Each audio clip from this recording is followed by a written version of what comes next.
Louis-Ferdinand Céline au moment où il sortait de prison au Danemark. Quel homme était-il à ce moment-là?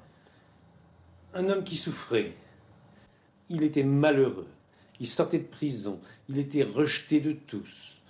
Il se sentait objet de haine. Et puis nous avons parlé, parce que j'avais quand même la conviction de mon ministère et de mon témoignage évangélique. Et nous avons parlé des raisons pour lesquelles il était au Danemark, pourquoi il avait été mis en prison.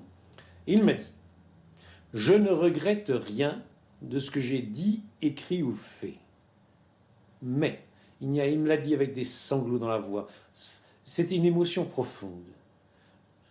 Je ne regrette qu'une chose, c'est que certains, croyant être dans la ligne de ma pensée, ont pu avoir des comportements qui leur ont fait supporter la souffrance, et voire même perdre la vie à cause de cette attitude.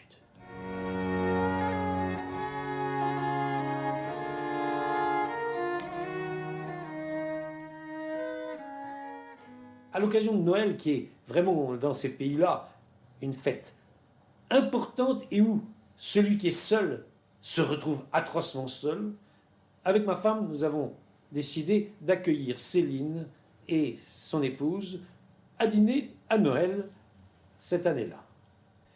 Et puis, au cours de la conversation, on a parlé en effet des années antérieures et de tout ce qui s'était passé.